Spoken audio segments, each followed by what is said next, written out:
ভাইরা, আমি বলতেছিলাম একটা সন্তান যখন জমিনের ভিতরে আগমন করে কয়েকটা জিনিস আল্লাহ পাকের তরফ থেকে আল্লাহ রব্বুল আলামিন দিয়ে দেয়। আল্লাহ রব্বুল আলামিনের তরফ থেকে যে জিনিসগুলো আল্লাহ প্রত্যেকটা মানুষের ভিতরে সেটিং করে দেন, তার ভিতরে এক নাম্বার হলো মানুষের চলন শক্তি আল্লাহ পাকের পক্ষ থেকে আসে। জোরে জোরে বলেন সুবহানাল্লাহ। আমার ভাইরা, চলন শক্তি আল্লাহ যদি আপনাকে না দেয়, ছোট্ট বয়সে আপনি চলে যাবেন, আপনি টেরও পাবেন না কি অবস্থা হয়ে গেছে। আমার বাবার পক্ষ থেকে যখন সন্তানটা গর্ভের ভিতরে থাকে, এই গর্ভের ভিতরে থাকার সময় আল্লাহ রাব্বুল আলামিন বাবার অংশ থেকে 4টা অংশ বাবার থেকে মায়ের জন্য দেয়, আর মায়ের থেকে 4টি অংশ সন্তানের জন্য আল্লাহ রাব্বুল আলামিন বরাদ্দ করেছেন। বাবার থেকে যে 4টা, তার ভিতর হলো হাড্ডিটা বাবার থেকে আসে। এই জন্য দেখবেন ছেলেগুলো শক্তিশালী, শক্ত হয় কিনা হাড্ডি, এটা বাবার অংশ থেকে আসে। এরপরে রগগুলো, আপনার শরীরে যতগুলো রগ আছে এগুলো বাবার থেকে চলে আসে। এরপরে বীর্যগুলো, এগুলো বাবার থেকে চলে আসে।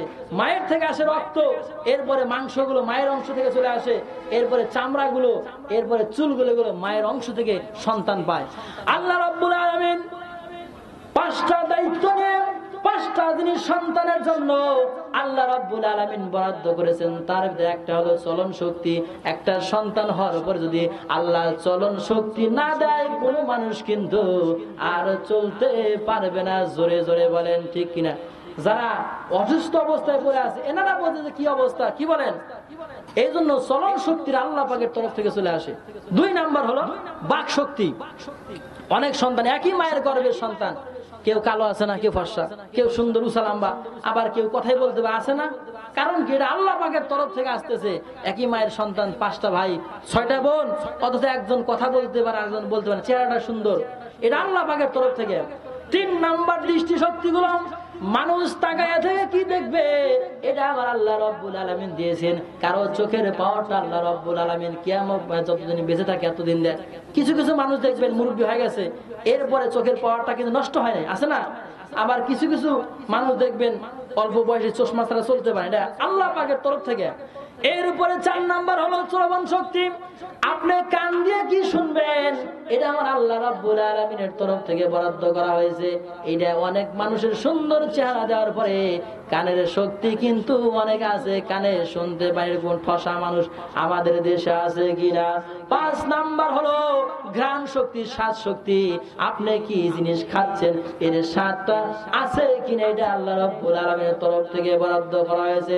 মুসলমান ভাইরা আমার, এই জন্য আল্লাহ পাকের শুকরিয়া যখন বান্দা আদায় করবে, আল্লাহ রাব্বুল আলামিনের প্রত্যেকটা শুকরিয়া আল্লাহ রাব্বুল আলামিন বান্দার নিয়ামতগুলো বেশি দিছে, বেশি আল্লাহ বাড়ায়া দিবে। আজকে আমরা আল্লাহ রাব্বুল আলামিনের শুকরিয়া আদায় করতেছি না। আল্লাহ রাব্বুল আলামিন বলেন, লাইন শাকারতুম লাযীদান্নাকুম ওয়া লাইন কাফারতুম ইন্না আযাবি লাশাদীদ। জোরে জোরে বলেন আল্লাহু আকবার। বান্দারে, আমার নিয়ামত পাওয়ার পরে যদি বান্দা আমার নিয়ামতের শুকরিয়া আদায় করো, আমি আল্লাহ রাব্বুল আলামিন তোমাদের নিয়ামতগুলোকে বেশি চেয়ে বেশি বাড়াইয়া দিব। জোরে জোরে বলেন সুবহানাল্লাহ। আর আমার নিয়ামত পাওয়ার পরে যদি তুমি আমার নিয়ামতের অশুকরি না শুকরি করো, তোমার নিয়ামতগুলো ছিনিয়ে নিব। শুধু তাই নয়, কিয়ামতের কঠিন ময়দানে তোমাদের শক্ত আযাবের ভিতরে গ্রেফতার করব। জোরে জোরে বলেন নাউজুবিল্লাহ। মুসলমান ভাইরা আমার, মানুষগুলো যখন রুহ যেদিন 120 দিন বয়সে তখন পেটের ভিতরে যখন রুহটা দেওয়া হয়, ওই দিন 4টা জিনিস বান্দার জন্য বরাদ্দ করা হয়। কয়টা জিনিস? 4টা। 1 নাম্বার হলো এই মানুষের হায়াত কত হবে সেই কথা কিন্তু ওই দিনই মানুষের নির্ধারণ করা হয়। মানুষ যখন মারা যায় আমরা আফসোস করি না ভাই যে হায়রে এই লোকটা এখনই মারা গেল, আরো বেশি দিন বাঁচলে ভালো হতো, বয়স হয় না। কিন্তু না, আপনি যতদিন মায়ের গর্ভে ছিলেন, আপনার বয়স মায়ের গর্ভে 120 দিন 4 মাস। যখন ফেরেশতা রূহটা দিতে আসে, ওই সময় আল্লাহ রাব্বুল আলামিন মানুষকে 4টা জিনিস দিয়ে দেয়। 1 নাম্বার হলো আপনার বয়স নির্ধারণ দিন করা হয়, আপনি কতদিন বাঁচবেন। 2 নাম্বার হলো আপনি কি পরিমাণ রেজেক আপনি পাবেন, কত প্রকার রেজেক, কি চাকরি বেসরকারি করবেন, সরকারি করবেন, ব্যবসা করবেন, বাণিজ্য করবেন, এই সবগুলো ওই দিন আল্লাহ রাব্বুল আলামিন আপনার কপাল এরকম করে লিখে দিয়েছে। এই জন্য চিন্তার কোনো কারণ নাই। আল্লাহ যাকে যেটা বরাদ্দ করেছে ওই লোক ওইগুলি পায়। এরপরে আরেকটা 3 নাম্বার যেটা আপনার সম্মান কিরকম পাবেন সেটা ওখানে লিখে দেওয়া আছে। আপনি এমপি হবেন, মন্ত্রী হবেন, সম্মানিত কোনো ব্যক্তি আপনি হবেন, এটা ওই দিন আপনাকে লেখা হয়েছে। 4 নাম্বার আপনি কোন কোন জায়গায় যাবেন, অসম্মানিত হবেন, সব জিনিসগুলো এই জায়গায় লিখে দেওয়া আছে। মুসলমান ভাইরা আমার, পিতা মাতার প্রতি 14টি হক হাদিস শরীফ প্রমাণ করে। বাবা মা যখন বেঁচে থাকবে 7টি হক, দুনিয়াতে আর মারা যাওয়ার পরে 7টি হক আমাদের আদায় করা আমাদের উপর কর্তব্য। কিন্তু আজকে দেখা যায় আমরা পিতা মাতার সাথে আমরা অসৎ ব্যবহার করি। এদেরকে অনেক জায়গায় আছে যে পিতা মাতাকে এত নির্যাতন করা হয়, মারতে মারতে অনেক জায়গায় মেরেও ফেলে দেওয়া হয়, কিন্তু এটা ইসলাম এটাকে হারাম ঘোষণা করেছে। আল্লাহ রাব্বুল আলামিন বলেন, বান্দারে তোমার পিতা মাতার জন্য, আল্লাহর নবীজি বলেন পিতা মাতার জন্য সন্তান যদি দোয়া করে, আল্লাহ রাব্বুল আলামিন শিখিয়ে দিলেন কি, রব্বিরহামহুমা কামা রাব্বায়ানি সগীরা। সন্তান যদি পিতা মাতার জন্য দোয়া করে, সন্তানের চোখের পানি নাকের ডগার আগার আশায় আল্লাহ রাব্বুল আলামিন পিতা মাতার কবর আযাবগুলো বন্ধ করে দেয়। জোরে জোরে বলেন সুবহানাল্লাহ।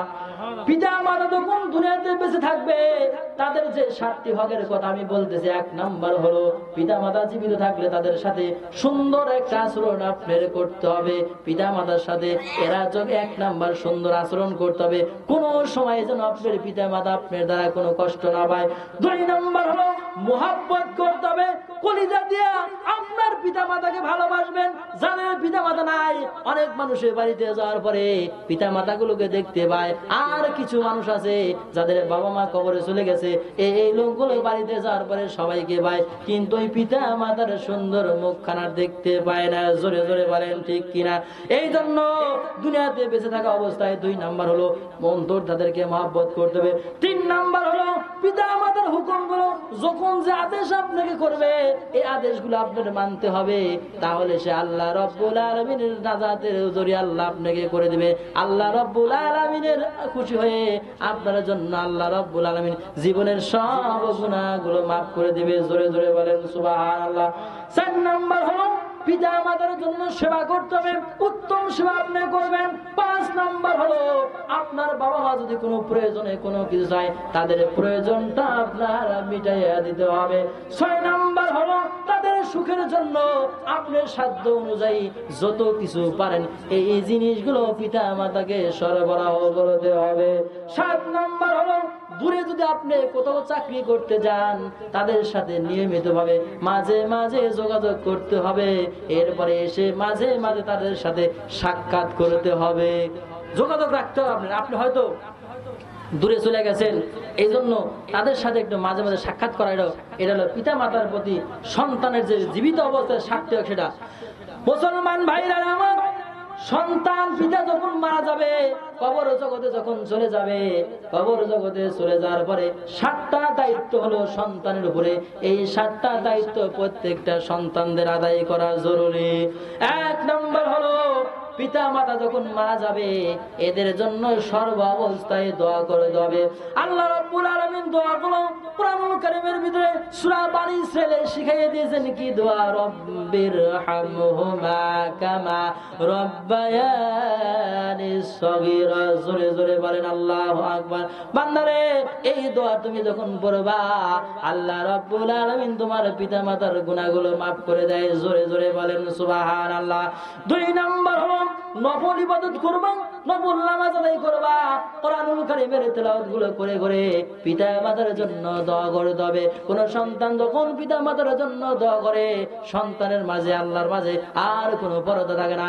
হাদিস শরীফ প্রমাণ করে, আপনার বাবা মা ঘুমায় আছে কবরের ভিতরে, আপনি কবরের পাশে দাঁড়িয়ে যদি সূরা ইয়াসিনের তেলাওয়াতটা করতে পারেন, সূরা ইয়াসিন পড়ে যদি ওখানে দোয়া করতে পারেন, আল্লাহ রাব্বুল আলামিন এটা আপনাকে মিস করে না। সূরা ইয়াসিনের বরকতে আল্লাহ রাব্বুল আলামিন পিতা মাতার কবর আযাব গুলো maaf করে দেয়। জোরে জোরে বলেন সুবহানাল্লাহ।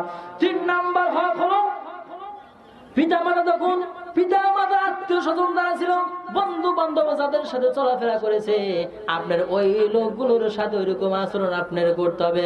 আপনার বাবার আত্মীয় স্বজন মানে আপনার আত্মীয় স্বজনের সাথে সুন্দর ব্যবহার আপনার করতে হবে।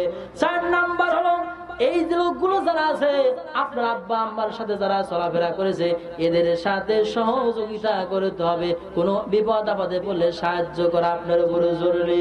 এরপরে 5 নাম্বার, লোকটা যদি ঋণের করে যায়, আপনার আব্বা অনেক ঋণ রেখে গেছে, আপনার সম্পদ অনেকগুলো দেওয়া আছে, এই সম্পদ গুলো থেকে আপনাকে এগুলো শোধ করতে হবে।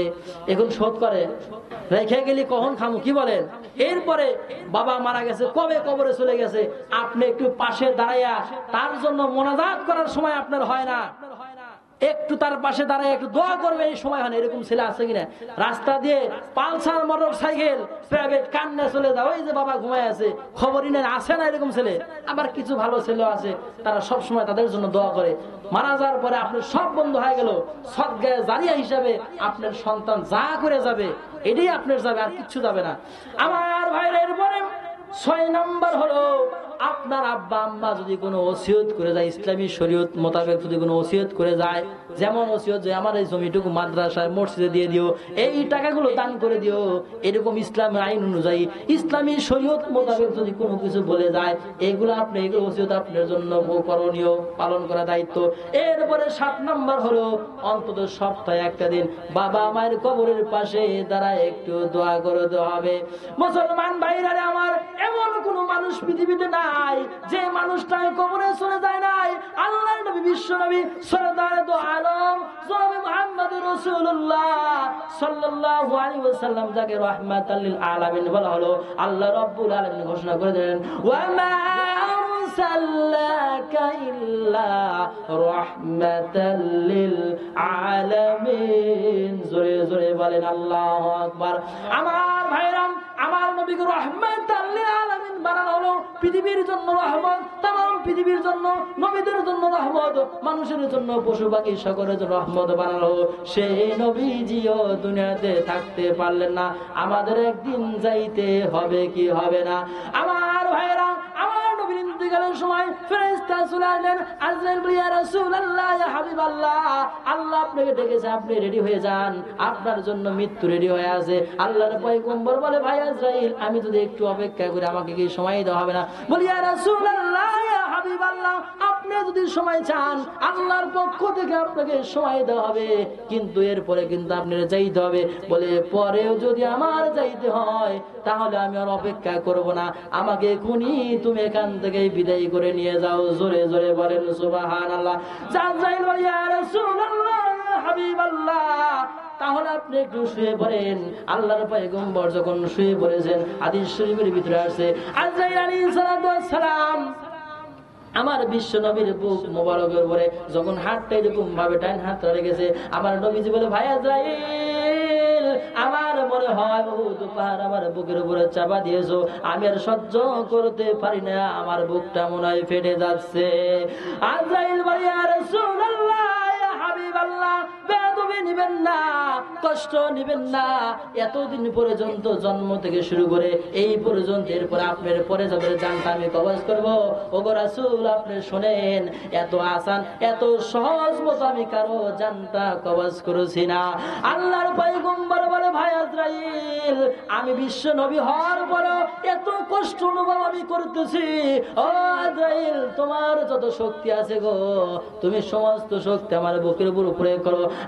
আমি বিশ্ব নবী হওয়ার পরে যদি এত কষ্ট আমার হয়, আমার গুনাহগার উম্মত যখন মৃত্যুবরণ করে জানটা তুমি কবজ করো, তাদের মনে হয় আরো কত কষ্ট হয়। ও ভাই আজরাইল, তোমার যত শক্তি আছে আমার বুকের উপর প্রয়োগ করো, আমি কষ্ট মেনে নেব, কিন্তু খবরদার খবরদার আমার গুনাহগার উম্মতকে তুমি আর কষ্ট দিও না। জোরে জোরে বলেন সুবহানাল্লাহ। মুসলমান ভাই, দুনিয়ার জীবনে ক্ষণস্থায়ী কেউ সারা জীবন বাঁচতে পারবে না, না না। আপনি হয়তো কিছুদিন বেশি, কেউ 120 বছর, 150, 60 বছর এরকম বয়স তারতম্য হতে পারে, কিন্তু খবরদার খবরদার, আপনার যা আছে সব কিছু রেখে আপনার কবরে যাইতে হবে কি হবে না? বুখারী মুসলিম শরীফের হাদিস, আল্লাহর নবীজিকে যখন প্রশ্ন করলেন ওসমান, ইয়া রাসূলুল্লাহ, ইয়া হাবিবাল্লাহ, আপনার রওজা কোথায় হবে, আমার কবরটা কোথায় হবে, একটু কি বলবেন? রাসূল বলেন, হে ওসমান, তুমি একটা পাথর হাতে নাও। ওসমান যখন একটা পাথর হাতে নিলেন, পাথর হাতে নেওয়ার পরে ওসমান বলে, ইয়া রাসূলুল্লাহ, আমি পাথর হাতে নিয়েছি। বলে, পাথরটা তুমি নিক্ষেপ করো। ওসমান পাথর যখন নিক্ষেপ করলেন, নিক্ষেপ করার পরে পাথরটা যেই জায়গায় গিয়ে পড়েছে, ওসমান বলে, ইয়া রাসূলুল্লাহ, ইয়া হাবিবাল্লাহ, ওই জায়গায় গিয়ে পাথরটা পড়েছে। আল্লাহ নবীজি বলেন, ওসমান, আমি যেই জায়গায় দাঁড়িয়ে আছি এই জায়গায় আমার রওজা হবে, আর তোমার পাথরটা যেই জায়গায় গিয়ে পড়েছে ওই জায়গায় তোমার কবর হবে। আমি রাসূল যেই জায়গায় দাঁড়িয়ে আছি গো, এই জায়গা থেকে শুরু করে তোমার কবর পর্যন্ত কোনো আযাব হবে না। জোরে জোরে বলেন সুবহানাল্লাহ। ওসমান কথাটি শোনার পরে, এত বড় সুবর্ণ সুযোগ শোনার পরে ওসমানের চোখ দেয়া পানিগুলো ঝরঝর করে পড়তেছে। ওসমান কাঁদে। আল্লাহর পয়গম্বর বলে, ওসমান, এত বড় সুবর্ণ সুযোগ তোমার আমি দান করেছি, এই জায়গায় কবর দেওয়া হলে কোনো আযাব হবে না, আমি নবী ঘোষণা করে দিয়ে গেলাম। তারপরে তুমি কেন কাঁদো, ব্যাপারটা বুঝলাম না। ওসমান কেন কাঁদে জানা দরকার আছে কিনা? মুসলমান ভাইরা আমার, ওসমান কেন কাঁদে? ওসমান বলে, ইয়া রাসূলুল্লাহ, ইয়া হাবিবাল্লাহ, আপনি কেন এই কথাটা আমার আগে বললেন না? আপনি কেন এই কথাটা আমাকে আগে জানিয়ে দিলেন না? ও নবীজি, আপনি তো আমাকে আগে বলতেন, আমার শরীরের ভিতরে, আমার শরীরে যত শক্তি ছিল সমস্ত শক্তিগুলো আমি ব্যয় করে, আমি সমস্ত শক্তি ব্যয় করে পাথরটার দূরে নিক্ষেপ করতাম। কারণ কি? বলে, দূরে নিক্ষেপ করলে আপনার অসংখ্য কোটি কোটি গুনাহগার উম্মত গুলো এই আযাব থেকে বেঁচে যাইতো। জোরে জোরে বলেন সুবহানাল্লাহ। আমার নবীজি বলেন, ওসমান, তুমি শুনে রাখো, কোরআনুল কারীমের ভিতরে এমন একটি সূরা আছে যার নাম সূরা মুলক। তাবারাকাল্লাযী বিয়াদিল মুলক ওয়া হুয়া আলা কুল্লি শাইইন কাদির, আল্লাযী খালাকাল মাউতা ওয়াল হায়াতা লিয়াবলুয়াকুম আইয়ুকুম আহসানু আমালা। জোরে জোরে বলেন আল্লাহু আকবার। আল্লাহর নবী ওসমান রে, এই সূরা মুলক আল্লাহর কোন বান্দা বান্দি এশারের নামাজের পরে শোয়ার আগে ঘুমানোর আগে তেলাওয়াত করে, আমি রাসূল বলে দিলাম এই লোকটা কবরে যাওয়ার পরে কবরে কোনো আযাব হবে না। জোরে জোরে বলেন সুবহানাল্লাহ। কি আমল বলে দিল? এশারের নামাজের পরে সূরা মুলক তেলাওয়াত করতে। অথচ আজকে আমাদের দেশে, আমাদের ঘরে ঘরে মা বোনেরা কোরআন তো ধরেই না। কি করেন? দেখবেন যে একবারে ডিশের লাইনে বসে গেছে। এখন তো ওয়াইফাই সব সময়, কি বলেন, সব নেট না পারাপারি, কখন মুলক পুরো জানেই না, সব মোবাইল টিপতে টিপতে রাত 12টা বেজে যায়। মুসলমান ভাইরা আমার, আমল যদি আপনি ভালো করতে পারেন, কিয়ামতের ময়দানে নয়, কবরে যাওয়ার পর আপনার কবরটা জান্নাতের বাগান হয়ে যাবে। ও আমার মা বোনেরা, তোমরা একটু কথাগুলো কান ফালাইয়া শোনো। আল্লাহর নবীর মেয়ে ফাতেমা জোহরা দুনিয়াতে ইন্তেকাল করবেন, তার কিছুদিন আগে তার স্বামীকে ডেকে, প্রাণের স্বামী গো, আমার স্বামী, আমি যদি মারা যাই আপনি আমাকে দিনের বেলা দাফন করবেন না, আপনি আমার রাতের বেলা দাফন করবেন। আলী ডেকে বলে, প্রাণের স্ত্রী ফাতেমা রে, কি জন্য দিনের বেলা দাফন করব না, রাতের বেলা কি জন্য দাফন করব জানতে চাই। বলি, আরে ও আমার প্রাণের স্বামী গো, আমি যদি দিনের বেলা যদি আমাকে দাফন করেন, আমি ফাতেমা কেমন ছিলাম, ও সালাম্বা কেমন ছিলাম, মোটা কেমন ছিলাম, মানুষগুলো অনুমান করতে পারবে। আর রাত আমার পর্দার খেলাফ হয়ে যাবে। আর রাত্রে বেলা আপনি আমাকে দাফন করেন, পর্দার কোনো খেলাফ হবে না, কেউ বুঝতেও পারবে না। মা ফাতেমা আল্লাহর কাছে দোয়া করতে, আল্লাহ সারাটি জীবন পর্দায় আমি থেকেছি গো আল্লাহ, মৃত্যুর সময় যেন আমার পর্দার কোনো খেলাফ না হয়। আল্লাহ রাব্বুল আলামিন মা ফাতেমার দোয়া কবুল করার কারণে মা ফাতেমা যেদিন দুনিয়ার থেকে বিদায় হয়ে চলে গেলেন, ওই দিন রাত্রে তার দাফন করা হয়েছে। হাদিস শরীফের ভিতরে আছে, ওই দিন আরো 7টা মহিলা ওই সময় মারা গেল। আর ফাতেমার কবরটা 8 জন কবর। রাত্রে দাফন করার পরে সকালবেলা যখন লোকজন দেখে কবরের স্থানে 8টা লাশ আজকে রাত্রে কবর হয়েছে, কার কোনটা চিনতে পারে নাই, কেউ অনুমান করে আর বলতে পারে না এটা ফাতেমার কবর হবে। মৃত্যুবরণ করার পরে তারা চায় যে আমাদের পর্দা ঠিক থাকুক, কিন্তু আমাদের দেশে আজকে পর্দা নাই। জানালার পর্দা আছে, কি বলেন, দরজারও পর্দা আছে, হ্যাঁ, কিন্তু মা বোনের পর্দার খবর নাই। পর্দা না করার কারণে আপনি নামাজ কায়দা করেছেন, মিস হয়ে গেছে, কিন্তু আপনি নামাজটা পরে পড়তে পারবেন, কিন্তু পর্দার কায়দা নাই। কি বলেন? নামাজ হলো 5 ওয়াক্ত, পর্দা হলো 24 ঘন্টা। আল্লাহ রাব্বুল আলামিন আমাদেরকে হেফাজত করুন, আল্লাহুম্মা আমিন।